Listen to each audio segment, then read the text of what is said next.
No ano de 2016, entrou em vigor a Lei 13.105 de 2015, que instituiu o novo Código de Processo Civil. Mas, afinal, será que as disposições desse código podem ser aplicadas a processos administrativos? Esse será o nosso tema de hoje.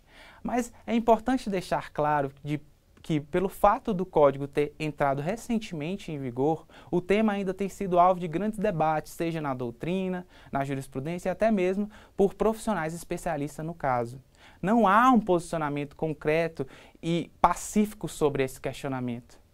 Muito bem, o artigo 15 do Código de Processo Civil estabelece de forma taxativa que, em caso de ausência de norma que regule o processo administrativo, o Código de Processo Civil pode ser aplicado de forma supletiva e subsidiariamente.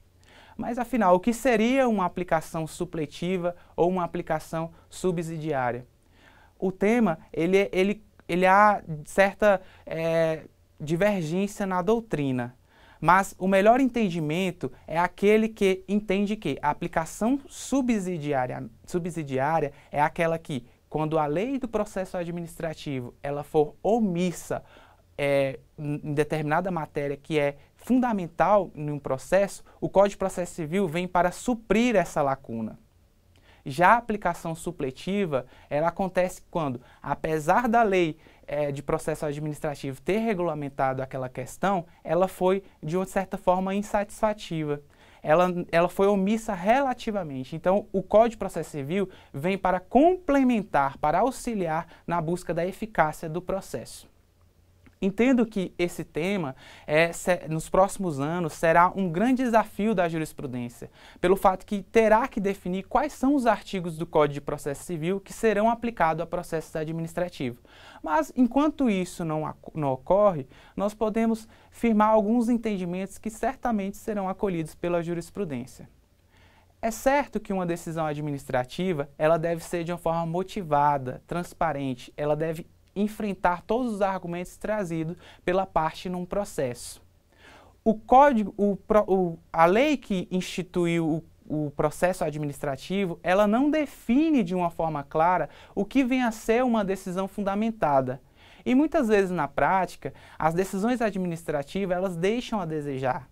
Elas não enfrentam aqueles argumentos trazidos pelas partes.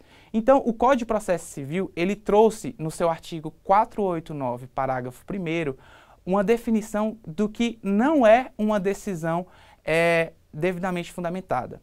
A título exemplificativo, está no rol desse parágrafo 1º que uma decisão que não enfrenta os argumentos trazidos pela parte não pode ser considerada uma decisão fundamentada.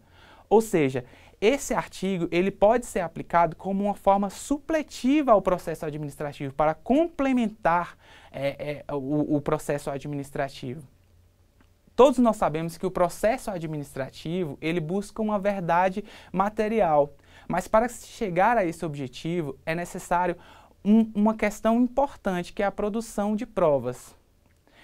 E sobre essa questão, o processo administrativo, apesar de disciplinar sobre o tema, ele não traz uma forma ampla sobre isso. Então, o Código de Processo Civil, ele elenca, a partir do seu artigo 369, várias hipóteses de produção de prova e trouxe duas inovações, que é a ata notarial, que é aquela notícia que você pode ver no site e querer oficializar aquele documento público, leva num cartório e o cartório vai reconhecer aquele documento como público, que vai fortalecer a sua prova.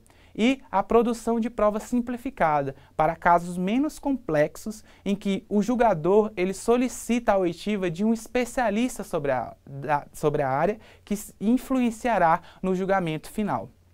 Outra questão interessante, trazida pelo novo Código de Processo Civil, está nos embargos de declaração. No processo administrativo, as normas que regulam o processo, ele disciplina que é cabível embargo de declarações no caso de omissão, obscuridade ou contrariedade. Mas o novo Código de Processo Civil trouxe uma nova hipótese, que é cabível embargo de declaração para corrigir erro material. Nada impede que essa nova disposição trazida no Código de Processo Civil seja aplicada também no processo administrativo. E, por fim, não menos importante, eu queria falar um pouco sobre a figura do amicus curiae, que é um terceiro, é um interessado, uma parte que não faz parte daquele processo, que intervém no processo para auxiliar o julgador, para auxiliar na decisão final daquele julgador, certo? Essa figura não existe ainda no processo administrativo, mas pode ser aplicada como uma forma subsidiariamente, certo? Bom, o que eu tinha para falar hoje é isso, espero que tenha gostado do vídeo. Não deixe de curtir o nosso canal e até a próxima.